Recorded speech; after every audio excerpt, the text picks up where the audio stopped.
Hi everybody, my name is Serge. Welcome back to the channel. In today's video, we're diving deep into one of the most popular ways to move to Spain, the non-lucrative visa. We'll be joined by Maria José from Fuster Associates, who will walk us through the entire process from the initial application to getting your residency card. We'll cover everything you need to know, including the financial requirements, health insurance, and some common mistakes to avoid. So if you're dreaming of a life in Spain, you're not going to want to miss this.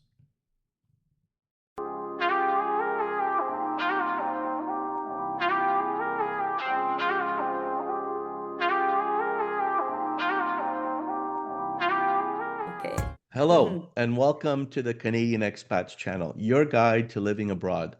So many of us dream of a life in the sun, and for a growing number of Canadians, that dream is set in Spain. But navigating the visa process can be daunting, and that's why today we're incredibly lucky to be joined by our true expert. Maria José is with Fuster Associates, a firm that has helped countless people make the move to Spain. Maria José, thank you so much for being on the show. Hello, Sergio. Hola a todos. It has been a pleasure to be with you today, and I will try my best to explain the visa process, especially for those who want to live in Spain more than 180 days per year. Perfect. Now, today we're going to be talking about the non-lucrative visa, but before we dive into the technical details of that NLV, could you please tell us a little bit about Fuster and Associates? What's the most rewarding part of helping people, particularly Canadians, make the move to Spain? Okay, sure. We are a law firm with more than 25 years of experience in the real estate market. And during all this year, we have been working with many European and non-European clients who wanted to buy a property just to live or as a holiday home or just as an investment. During all this year, we have been developing more services to adapt everything to our client. And because of that, we have created our immigration department. We notice a huge demand from Americans and Canadian citizens wanted to buy and enjoy their retirement in Spain. So we have a big team of immigration lawyers and legal assistants who help our client in the whole process. Okay, wow, that's great. And it's true, there's been a wave of interest in this topic. So let's get into it for our listeners who are just starting to explore this idea. To get us started, could you give our audience a simple overview? What exactly is the non-lucrative visa or NLV, and who is the ideal candidate for it? All right. So the non-lucrative visa is a permit of residency and is for those who are retired or has no intention to work in Spain. So Okay. this is perfect for retired people or maybe for those who wants to have a break, a break. Mm-hmm. And after being in Spain, they want to start a new path in their career. So this year is perfect for, as I said, retired people and those that they want to have a change in their life. Midlife crisis is what we call it here. Okay, I like that name. Well, that's a great summary. Now, I know that Spain has several visa options we hear about, like the Golden Visa or the newer Digital Nomad Visa. What makes the non-lucrative visa unique and a popular choice in comparison to that? Well, first of all, Golden Visa unfortunately is no working. It's no Oh, longer working, so people cannot apply for that. It was fantastic because it's for those who were investing more than 500,000 euros in Spain, but that is no longer in the system. okay. You mentioned the Digital Nomad Visa. Yep. It is a fantastic option that we can talk about this in another session. But this is for those who are allowed to work remotely from Spain. And all the papers, all the process is a little more complicated. We are dealing with many, but has more steps. However, the non-lucrative visa is fantastic because the process is very simple. Even though client has to deal with the Spanish consulate just for the first years of applying for the residency, We will check that everything is fine. The requirement, we will check the requirement later, but are very simple and very easy to meet all of them. So as I say, it's a very simple process for those who want to get the residency and live in Spain most of the year. Okay, that sounds good. Now, just to be clear on the non-lucrative, I know you said it's for retired folks and midlife crisis people. But just to be very clear, are there any activities allowed or what specific activities are forbidden from doing with this visa? For instance, to make it really concrete for our listeners, could someone living in Spain on an NLV actually do remote freelance work for a Canadian company? No, they cannot do that. Actually, this visa is for those who, as I mentioned, doesn't want to work and is not allowed to Gotcha. work. Okay, even though when you submit your application at the Spanish consulate, you have to sign a declaration that you won't be working for remotely, and if you are not retired, you have to prove that you quit your job in Canada. So I guess that even means on an extension, if you're a digital creator, YouTuber making money, that's also work, right? So you might need a digital visa for that instead. Yes, the thing is, every visa is aimed for a specific situation. Category.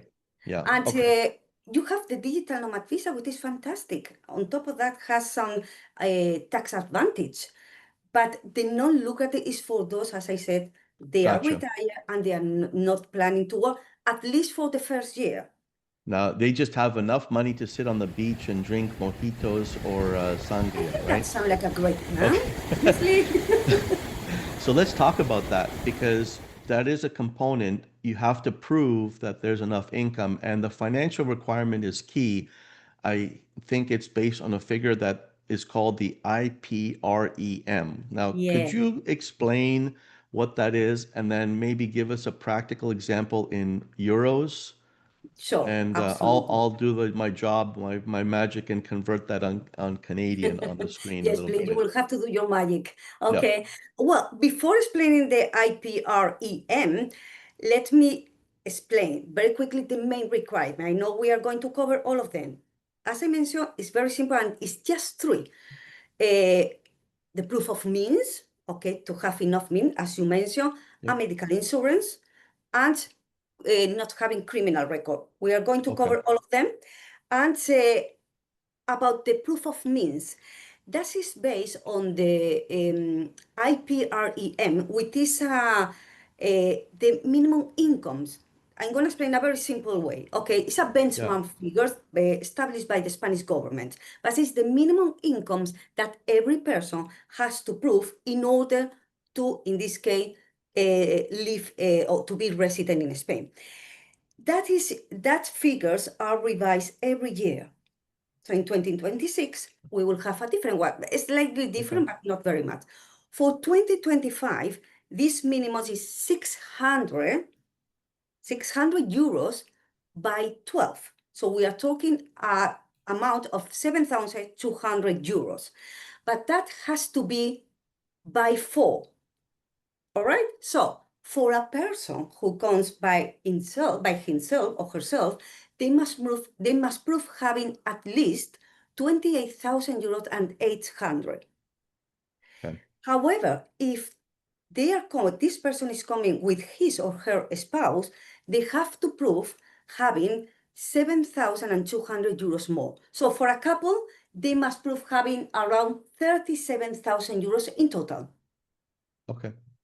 Okay? So that's very interesting. So to take away today, just to be clear, now we're in 2025. It's 28,800 euros, I think you said, for one person. 2,800 euros for one person Yeah, and they have that long calculation where it's 600 times 12, but then also multiply that by 4, right? because it's 400% of the IPRIN. Gotcha. Okay, understood now. Perfect. That's pretty good. So that was for the single person, and the couple was again how much? Is the 100% of the IPRIN, which is Gotcha. 7,200 euros more. So we add that to the first one. Now, what are the sources of that? Like, how do they prove that income? What do Canadians have to provide to show that they have that? They are very flexible with this because they can use, for example, if they have a Spanish bank account, they can use their saving in that Spanish bank account. If that is not enough, then they can use their Canadian bank account or their monthly pension. So in that case, they need to provide a 6 month of bank statement. So they Okay. are quite flexible, to be honest.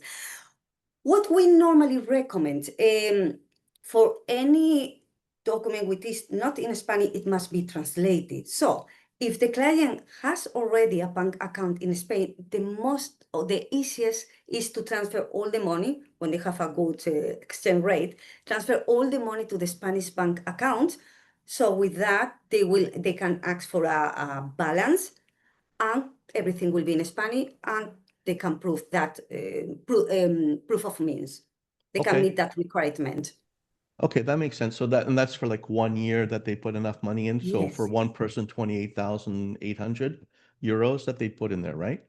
exactly. And if it's a joint bank account for a couple, they must Mhm. provide having nearly 37,000 euros. Okay. So Uh-huh. for Canadians who are planning to get this visa, they would either have enough assets to put into the bank account there in euros, converted to euros. Mm-hmm. If they don't, a lot of Canadians might also, they may not, they'll probably have that if they sell their homes, but also at the same time, they have pensions coming in. If they're Uh-huh. retired in Canada, we do have old age security and CPP, which is the government pensions Uh-huh. and so on. And they may have RRSPs or RIFs.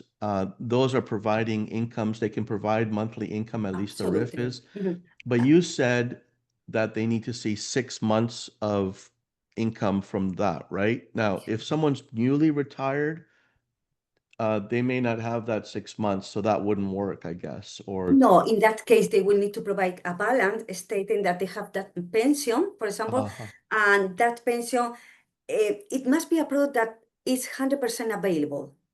Okay, it's not a understood. fund, for example, they cannot use in 5 years' time. That makes sense, Sergio? Yes, that makes sense. So, And because it's a statement in Canadian, it has to be translated into Spanish. yes. This the Any statement. document Okay. which is in French or English, any document which is not in Spanish must be Yeah. translated. By an official translator, does it have to be like Yes, yes, but notarized or? yes, we will recommend official translator that actually they can find it on the Okay. website from the Spanish consulate. So the takeaway for me is have enough money to put in a Spanish bank account is the easiest. It And is easier, it's yes. easy. Yeah. Okay. Mhm. Perfect. And Um, one more thing, sorry.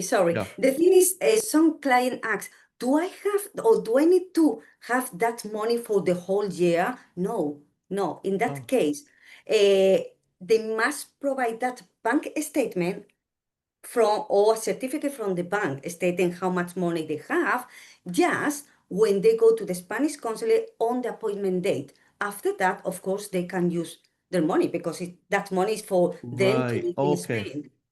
That's a very good point of explanation. It's not that you have to have it there sitting there No, and of then course use not. other money. This is the money you're telling the Spanish government that this is my money I'm going to use to live here and not to be a burden on society.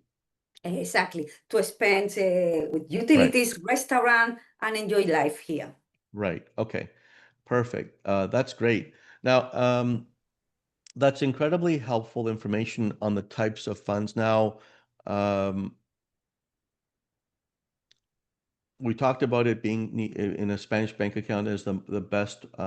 When um, when do you apply? Can applicants use? We talked about you being in the Canadian bank account as well. Sorry about this. I'm Mhm. just reading some of my notes No and the problem. questions that I wanted to ask. We talked about the fact that it's better to show a lump sum of savings rather than a steady stream of passive income unless you have 6 months worth. Exactly. The other question, I guess, would be maybe a combination of the two because the steady stream might not equal 28,800. So you want to calculate how much that is, and then also have a lump sum.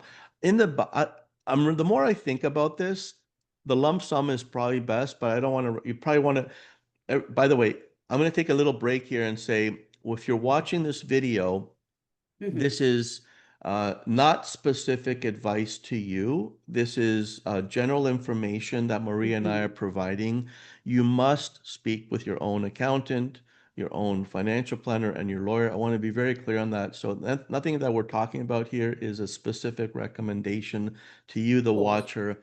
Please check with your own professional. Okay, I need to put that in there, and it'll be also on the disclaimer for this video, just to protect us all. All right. Yes, no, thank you for pointing that, because always we say in our legal, fiscal, and immigration department that every case is unique. So as you Yeah. mentioned, this is general information, but of course we study every single case. Yeah, and this is why it's good to work with someone like Maria at a firm like Fuster Associates, because these kind of questions that come up, I might not know how to ask all those questions, but right now I'm thinking, well, if I'm showing a steady stream of income, which is great, that means when that income comes in, I'm converting it to euros on the date that it's come in, which that might be different than today.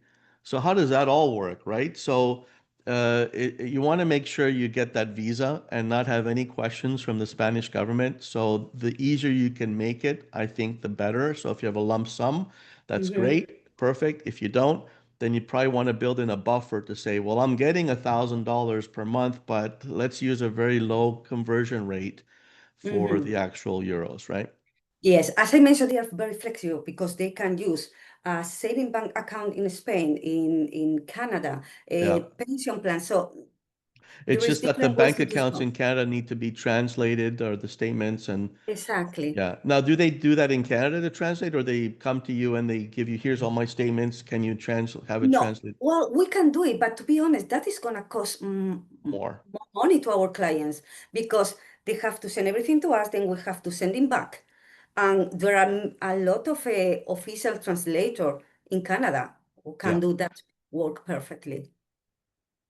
But once it's translated, the official translator gives their stamp that they're official. Does it have to get any other stamp after that, or just the Well, trend? not the bank statement. The official document must Mm-hmm. be, before being translated, that must be apostilled or legalized. Right.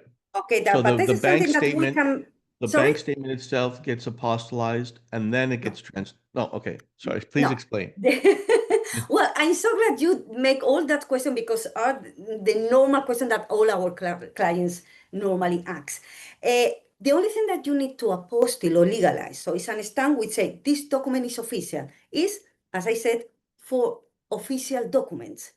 Okay, and this is something that we are gonna cover, with this criminal record Oh, and I marriage see. Okay, certificate. gotcha. Okay? Okay, okay. So then let's move on to that. But before we get into the criminal record, I think I want to ask more about the insurance. Uh-huh. So I know that the next big requirement is health insurance. Exactly. And the rule that I figured out states that the policy the insurance must be equivalent to the Spanish public health system. What are the key features of the insurance plan that must meet this requirement? Are there common pitfalls that people should avoid? Like what can you tell us about that? Yes, yes, this is something that we have been dealing with many cases. First of all, for you to be to have your visa granted, you need to have a private medical insurance from a Spanish company. Cannot be a Canadian and cannot be a travel insurance. Okay. Uh, the main requirement must be client has to be fully covered with no copayment, as our public hospital system. Okay, Okay. so this is the main requirement. Must be fully covered with no copayment. Okay. What's happened also, they must pay the full year or the whole year. Okay. Okay. And another thing that we have been dealing with is clients start the process 5 or 6 months before they have the visa granted. And they start paying their health insurance.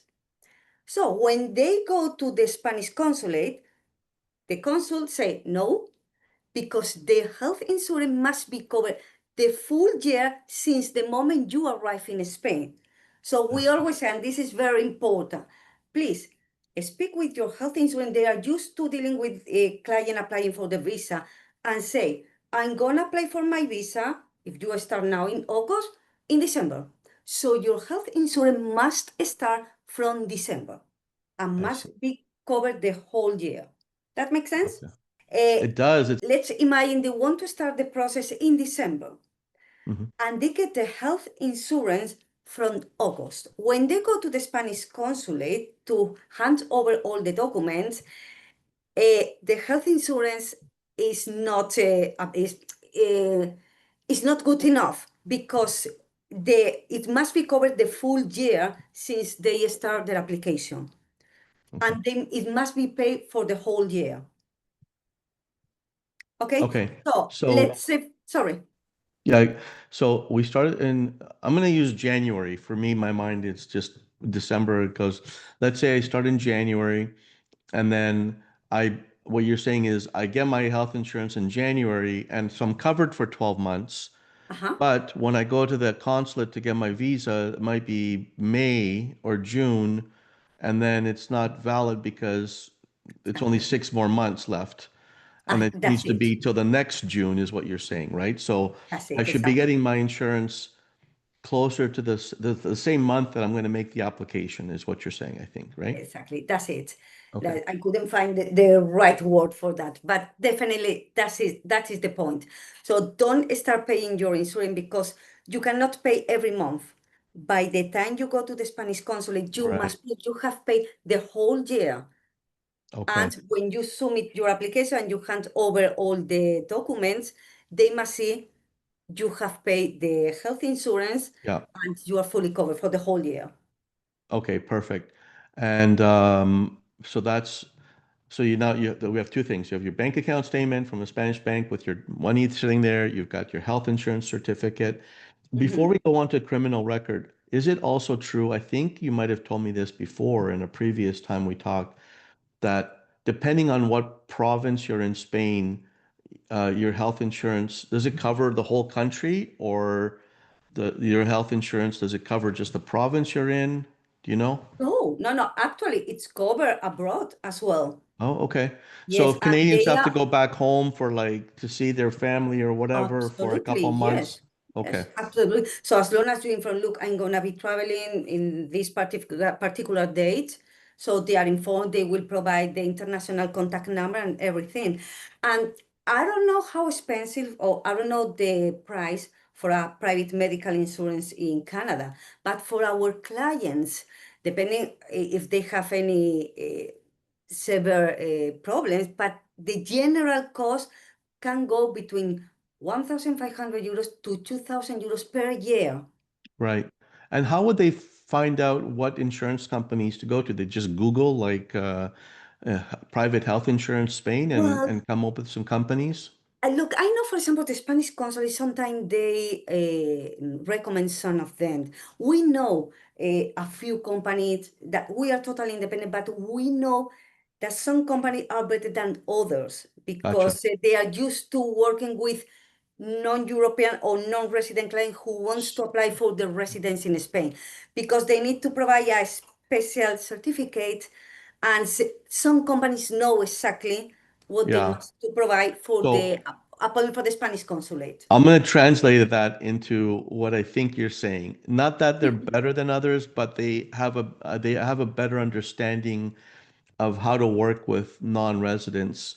Not that the insurance is better or worse. The insurance coverage is probably the same, but it's probably easier when you're talking with someone that knows, hey, this guy just came from Canada and needs this specific certificate instead of Mhm. a company who may just be saying, oh, you need insurance? Here you go. See you later.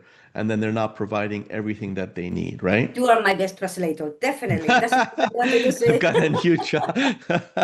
That's all right. Exactly. I understand what you're saying. I just want to make sure that we're not saying one company is better Absolutely. than the It's other. because It's, yeah, we have been dealing with companies that they have no idea, and we yeah, have to fight with them and call them, look, our clients need this certificate. Can you do right. that? And I didn't know. You didn't do what exactly we need. So to avoid Gotcha. problems, we know clients are changing country. They are changing their life completely. So the less hassle, the better for them. and we know how the process works. So if we can help with little things, I know that makes a huge difference. So I'm guessing like when a client engages with you, you're going to have a sit down and talk with them and explain all of this. And one of the questions is probably going to be, okay, what insurance company should I use? And you're going to provide them maybe with a list of companies if they haven't figured it out already from the consulate that are Exactly. preferred. Okay, And perfect. then they can ask for price and decide.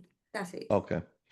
Awesome. On to this next question. This is the next legal document that I guess is, sorry, going back to that health insurance one. So if you're getting in Spain, it's already translated, so you don't have to worry about the Oh, translated, right? yes, yes, Right. yes. But Mhm. the criminal record check must be done in your country. So if coming from Canada, that's Mhm. going to be with our criminal record check system, which Mhm. I understand is through the RCMP. Can you tell That's us a it. little bit about what you know in that respect for Canadians? Mhm. Well, as you mentioned, actually, we mentioned this is one of the requirements, and the third requirement to prove or to provide the criminal record and not having anything for the last 5 years. Well, no, sorry, let me explain this again. They must Okay. get the Hold on, criminal don't worry. record. I'll translate after. Yes, of course, you're fantastic doing that. Basically, people need a criminal record for the last 5 years in the countries where they have been living. Oh, okay. Okay, So if you're just coming from Canada and you've lived here your life, that's so easy. But if you're in Canada and maybe you spend some time in Mexico for like a couple of years, then you have to get one from there too?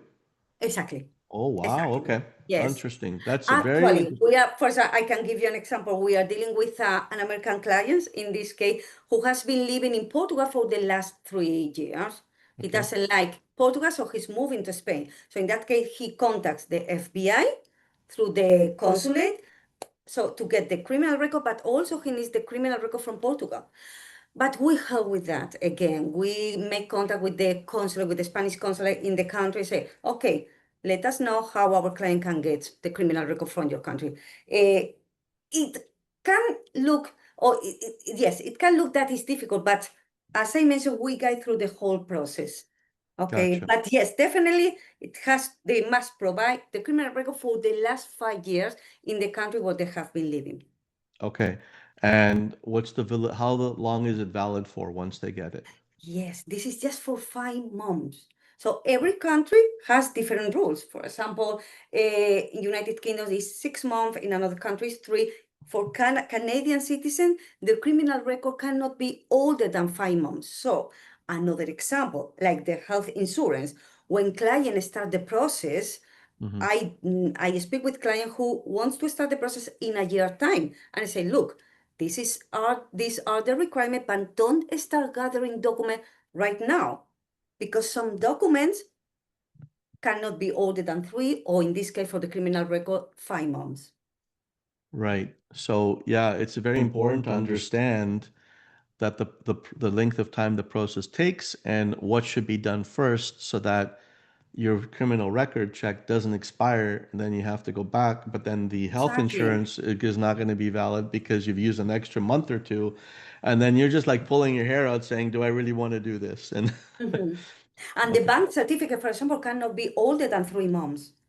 All right. So so the bank certificate 3 months, the criminal record check 3 months, 5 months, and the health must be taken in the month where it shows that you paid for the next 12 months. Exactly. But the thing is, Sergi, this is are the requirement right now. We speak with Canadian client that maybe wants to apply for the residency in 2 years' time. So we normally do, Oh. when the client make contact with us and say, look, I want to start rolling the ball, is when we check the last requirement from the Spanish consulate, because this is constantly changing. The Yeah. main requirements are always the same, but the little things always change. So we always provide the last Yeah. updating requirements. It makes sense. Okay. This is really great information, but I want to ask now from your experience. I mean, we talked a lot about a lot of things that could go wrong if you don't do it in order. Mhm. What's the most common strategic mistake people do make? For instance, is it underestimating the time that they need or they don't Well, that is one of those. That is one of those. Okay. But look, I'm going to explain you how we normally start the process. Okay, I think it's going to be the best example. We receive an email or contact wherever from client that they are planning to be resident here in Spain. Of course, we organize a meeting if they are in Spain in person, otherwise by Zoom, and we ask what is their plans, because we need to analyze their personal circumstance. As I said, it's not the same for clients who want to start right now than in a year time or when they are retired, maybe in 2-3 years time. One very important thing, which is this is the second question that I normally do, is if they have any property in Canada and if they are planning to sell the property. Because one thing is when they start the process and to get the residency through the non-lucrative visa with the Spanish consulate, that is fine. They get the residency in a year time. After that, they have to renew for 2 more years. This is something that we do for them here. However, to be able to renew their residency, they must be fiscal resident in Spain. And they must pay tax in Spain. I know in Canada they must keep paying tax, and you are an expert in that. But it's not worth it for client maybe to apply for the residency, start paying tax here, and in a year time or 6 months later, sell their property in Canada. Because in that case, they will be paying capital gain tax in Spain. So there are very little things that, of course, in the first meeting, we analyze all the personal circumstance of our clients. I see. Okay, that is very important. And also, some of our clients, before making a decision to start the residency application or the non-lucrative visa application, we provide a dummy tax return. So we prepare a tax return as if they were resident already in Spain. So they will know how much tax they will be paying here in Spain. So this is something very important because, of course, some things are much more economic in Spain. Taxes are not that economic, but at least clients knows what will be the fiscal situation once they become resident and they don't have last minute surprise. And this dummy tax return will look at their current incomes from Canada, from all sources. For their They'll look at the pensions. house, if their house is worth $1 million right now and sold, what capital gains would be based on their original purchase price, things like that, right? That's it, Okay. exactly. That's a very important piece of information. That's thank you. I Yes, hadn't known about because that. we know clients, some of them come here, and after some clients start the process of the non-lucrative visa by themselves, which is absolutely fine. Yeah. And it's when they start finding out surprise, such as I mentioned, the taxes. Yeah, it's the taxes that's really the tricky part for many people, that they have a lot of questions. Like, even after discussing you explaining this, I'm thinking a lot of Canadians might have their main home, which they can sell, but they might even have a cottage, or they may have a condominium, like an apartment that they rent out, and all these things after the 1 year passes, I guess. Would they be considered residents of Spain if they have a rental condo that they're renting out? Is that something that to worry about too? You mean in Canada or in Spain, the rent? In In Canada. Canada, yeah. Okay. We have non-European clients in the same situation as you mentioned. They are resident in Spain, but they own a property in Canada, United Kingdom, United States. For that property, for example, let's say they are renting that property out. Yeah. Whatever the income they will have, it will be paid in Canada or where the property Canadian is. dollars, yeah. Yeah. Of course, they will have to declare that they have a property in Canada, but because they will need to provide a certificate stating that they have already paid that tax in Canada in this case, and there is an agreement to avoid double taxation between Spain and Canada, Yeah. it will be deducted. Right. But it won't stop them from getting residency, renewing their NLV, because when you said they have to be resident in Spain, uh, that won't, I guess I'm not I'm asking the wrong question. Going back to renewing the NLV on the second year, Yes? it's not a problem if they have a house in Canada that's No, of course empty. not. It's just that they're going to have to pay taxes as a capital gain when they sell it down the road. Correct. Exactly. Okay. That's it. Okay, That's it. gotcha. Okay, perfect. Let's move on to a tax is a big topic that I'm I actually going know, to I be know. interviewing. I've got a couple of interviews coming up with some international tax accountants, which now that you've talked about this, I might be able to do a little bit more of a deep dive on that as well. So thank you Mhm. for that. So we've covered the bank account, we've covered the health insurance, we've talked about the criminal record check. That one's got to be translated and apostilled, I guess, or no? Okay. Yes, Yes. okay. Mhm. Um, and then those are the main three documents, right? There's Yeah, nothing. that is the main requirement. But Okay. what's happened and what is the process? Yeah. Uh, as I mentioned, clients say, okay, I want to start the process. We are going to send the list of the requirement. We are going to check that everything is fine, is not expire. We are going to help to fill all the form out. The only thing that the client will need to do is get an appointment with the Spanish consulate to hand over all the documents. Okay. The Spanish consulate has 1 month to answer that application or And to that's the one consulate in Toronto or Montreal or somewhere in that Canada, is right? what the law says. They Yeah. have 1 month to grant it or deny the visa. Okay, so they must. Right. Just to be clear. So if I have a Spanish bank account, like, hold on 1 second. This is a question I'm getting confused. I'm going to ask this because I'm probably sure someone else will ask this. I want to take advantage of having a bank account in Spain with my money there, so it's easy. Uh-huh. I can open that before I get the non-lucrative visa and put money in there. Sure. Okay, so that's good. Well, let's not get into how to do Yes. that yet. This is So something that we can do with power of attorney. perfect. So I've opened, so now I've done that. I've got my bank certificate from Spain. Mm-hmm. Um, PDF copy is fine. It doesn't have Yes, to be PDF is original. fine. It's Okay. fine, yes. I'm in Canada. I'm specifically in the Ontario, so I've got my bank account statement that's been sent to me in PDF. I've Uh-huh. got my so how do I get the health insurance certificate? I have to Yes, wait, the right? company will send you by PDF. By Yeah, but PDF. oh, so this is when I've got everything ready. I've got my cert, my RCMP criminal record check, my bank account, Mhm.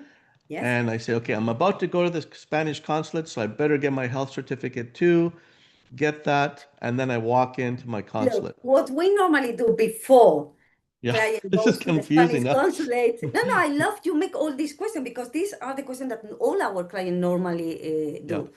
Uh, Before we say our client, okay, you are ready to go, we check everything. We check that all the document has been properly translated, legalized. We are talking about the criminal record, proof of means, and health insurance, but also we are talking about a couple, they need a marriage certificate, and that marriage certificate cannot be older than 6 months Ooh, too, so that's something because we they didn't talk can about be already. Yeah. divorced. And that's got to be translated too, probably, right? And Exactly, and legalized because it's an official document. What's happened? I'm gonna give you an example. We have clients who say, "Well, I got married in Las Vegas, and it's so difficult to get a marriage certificate." I say, "Look, in this case, what we can do, if each of you can prove having at least 30,000 euros, we can do two separate applications." right. Okay, gotcha. Right. And then deal with other stuff later. Exactly, You're right. exactly. That's it. Uh, Okay. okay. Wow. This is like a lot of things. And I can see why people will be like, they really need to speak with someone like yourself or a firm which can ask all the questions in advance to say, by the way, for your unique circumstance, You Mhm. need this. In addition to the three original, you also need the marriage certificate and you need who knows what else, right? Exactly. Because you've talked with them and figured it out. So this is not a cookie cutter approach, people. This is not about like, okay, here's a PDF with the 10 steps of how to do it. No, no, Check, check, no. check, That's check, the check. reason because what we say the client, people can go to the Spanish consulate and get everything by themselves.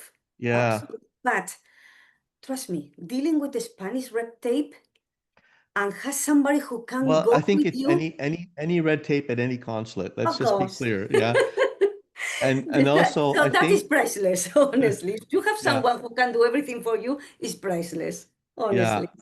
And also, one other thing that kept in mind right now was that you just don't walk into the Spanish consulate and wait in line and say, "Here's my stuff." I think you probably have to make an appointment, don't you? Exactly, exactly. So it's not like, "Oh, I got my documents. I'll go on No, Monday." no, no, no. And even though you have to leave your passport with them, that's very important. Mhm. Okay. So Because building along all with, this in is very important. This is a deep topic. Obviously recommend you talking with someone like Maria. Do you guys cover all of Spain or just certain parts no, of we Spain? cover all Spain. We Okay. have 5 offices on the Mediterranean coast, and we're about to open the sixth in Valencia region. But we have a big legal and immigration department, so we can cover all over Spain. It's not a problem. Okay. Now I know you're short for time. I'm very respectful of it. We kind of went over it because we had a little bit of a glitch. Are you okay for another 5, 10 Sure, no minutes? problem. Okay. Mhm. Just I wanted to talk about, you mentioned while we were talking before the interview about the TIE card. What is that? And Yes, yes. what's that part? Thank you for reminding me this. Okay, let's say you have gathered all the document. You go to the Spanish consulate, hands over all the document along with your passport, and you receive an email stating saying your visa has been granted. You have first thing, you have 1 month to collect your passport, and in your passport you will have your visa stamp. Okay. The visa will last 3 months. This is the time that you have to move to Spain. Otherwise, you have to start all the process again. You don't want to do that. Okay. Okay? So, what's happened when you arrive in Spain? You have 1 month to get what you mentioned, the TIE card, which is the residency card for foreigners. Okay. Okay? This is an identity card which we go with our client, or we get the appointment at the police station, and the residency card will have when the residency start and when expire. Okay. Okay? This is the fingerprint, and residency card is done on the same appointment. Okay? What happened after the first year? So the client has done all the visa process, has the residency card, and now he can live in Spain nice and relaxed for 1 year. Mm? But what happened after the first year? They have to renew the visa. The good things, they don't have to deal with the Spanish red tape anymore. We will do it for them. And if they are retired and they want to continue not working, the non-lucrative visa will be renewed for 2 more years. Okay. Okay? After the third year, it has to be renewed for another 2 more years. And So if when that's the five client, years now, okay. exactly, when the client has been living in Spain for 5 years, he will become permanent resident, or he will have a long-term residency. Okay. And the only thing that he will need to do is renew her residency card, which, if I'm not mistaken, is every 10 years. Okay. Okay? Okay. All right. So that's the actual visa. The TIE is just a one time. You don't have to renew the TIE. It's just like the one time thing you get. No, no, you have to renew. Every time Oh, that you renew your visa, okay. it The has to be renewed. But of course, uh, we will get appointment for them. But it's just when you are in Spain for 5 years, yeah. when you don't have to renew your visa anymore. And the only thing, as Spanish people do, we have to renew our identity card or Yeah. the TI card for foreigner every 10 years. Okay. Okay? And you said that you have 3 months to move to Spain and get and then when you get there, you have 1 month to get the TIE. in order to get the TIE, you have to show you have an address, I guess. Like you've That's it. rented That's it. something, Exactly. you have a house. You can't just say I'm staying with friends, can you? Like, can you do that? Well, if they allow you to be registered in the house, the thing is, one of the requirements for to get your residency card is a photo and a certificate stating where you are living in Spain. So Yeah. what's happened It with can't be a hotel. It can't be a hotel or a no, bed and and it cannot be an Airbnb, please. cannot, yeah, Don't do that cannot because be an we have Airbnb. It horrible has to experience be, with clients. Yes, paying oh, really? huge amount of money, and they cannot be registering that properties. No, because it's not their house. It's Exactly, someone else's exactly. house and they're So they, renting they it. can rent. They can rent the properties, not a problem. Ah, okay. But So not that's even long-term Airbnb rentals, like not like a 12-month. It has to be a rental from an official, like, yes, but you know what? Because for you to be registering that address, if you are not if it's not your own property, sometimes you need an approval from the owner. gotcha. And people renting properties on Airbnb doesn't want to have Right, people gotcha. Okay. register in their So a property. regular apartment building or someone that's like it's a rental Exactly. that they're renting for long term and like does it have to be long term? Like what Has to if be you're long term. And you okay, know what? Every town hall, because that must be done at the town hall where the property is. right. And every town hall has their own rules. So we have to call them and or check on their website, but normally we call and say, look, can you tell me your requirement? Normally, short term is not a holiday or short term is not accepted. Yeah. Yeah, Okay, it makes has to sense. be a long term for at least 1 year. Yeah, so that's a whole other ball of wax because it's not that quick, I think, sometimes to find a spot. Like 3 months might sound like a lot of time, but it Hmm. may not be a lot, especially I'm not going to say that in Spain, you got to meet someone, take or go see the places. You might not like the first 5, 10 places, and then you're like, oh my goodness, I've only got 3 months. I better sign somewhere. But guess what? Then there's other things like when they're available, maybe they're on vacation, like, all these different things you So, have to think so about, right? look, if you rent a property, but suddenly you realize this is not the place for you to live, Yeah. then you can cancel. I don't remember how month you need But to I know. think that they ask for like the 12 months in advance if you're like a non-res. No, that depends on the cities. Gotcha. Okay. Depends on the city. Look, what we normally recommend our clients is come to Spain, explore, get to Before know the the whole areas. NLV thing, before everything. Exactly, Just come exactly, and enjoy, see if it's for you or exactly. not. Yeah. And always I say the client, because sometimes clients ask me, can you recommend any city? I say, no, you have to come and you must fall in love with that city. And you will know, as soon as Yep. you arrive a place, say, oh gosh, this is the place where I want to be my home. And Yep. this is so personal. Yeah. You're absolutely right. I agree. Mhm. 100%. So, Maria Jose, this has been spectacular. mhm. I think we went really comprehensive. Like we talked about some of the things we wanted to talk about, and then we even added a lot more. Just Yes, to show because you how incredibly important it is to speak with an expert. This was a very helpful interview. The mhm, details you provided, especially for our Canadian listeners, are invaluable. I have one last question for you. mhm. What is the single most important piece of advice you would give to a Canadian who is right at the beginning of this journey and considering the non-lucrative visa?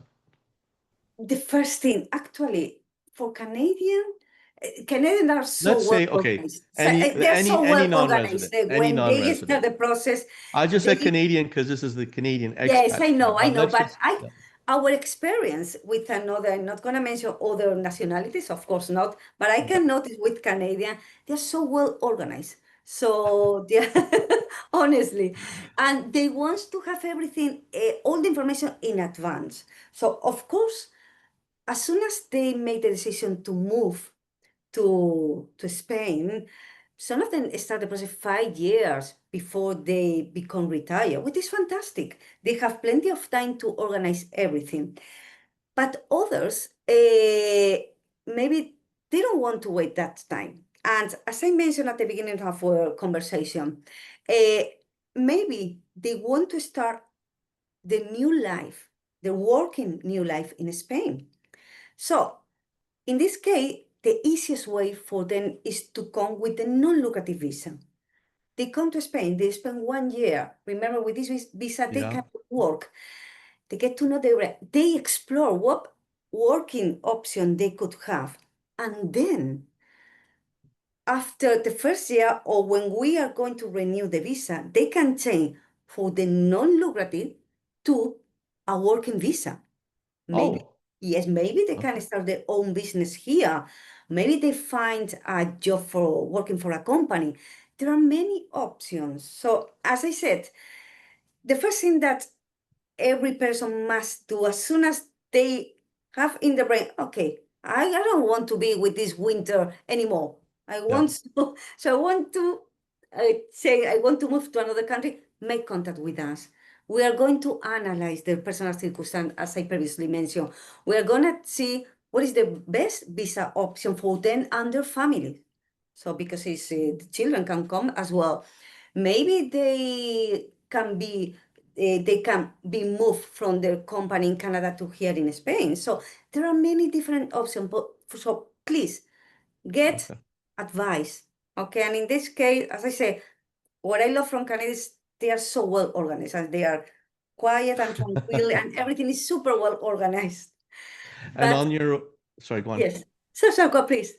Well, this is really important information. I actually wanted to ask you as the last thing. This is, if they need, if there's Canadians watching this, or Americans or UK, I mean, who knows? Maybe they're Mhm. curious what the Canadians are doing. If they're watching this and they need your professional help, how do they do it? Do they just go online to Fuster Associates and book an online Yes, they meeting, or can. how does that work? Yes, they can go to our website and they can book a meeting, a free consultation. If it's for immigration, will be with me. So we can, and I will be able to analyze their situation. Okay, And and that how will be they a can. virtual meeting if they're not in Spain, or I Exactly, guess, it will be yeah, a okay. virtual, it will be a Zoom meeting with me. But of course, if they are in Spain, go through our website, make contact with us, and we can organize a meeting at any of our offices.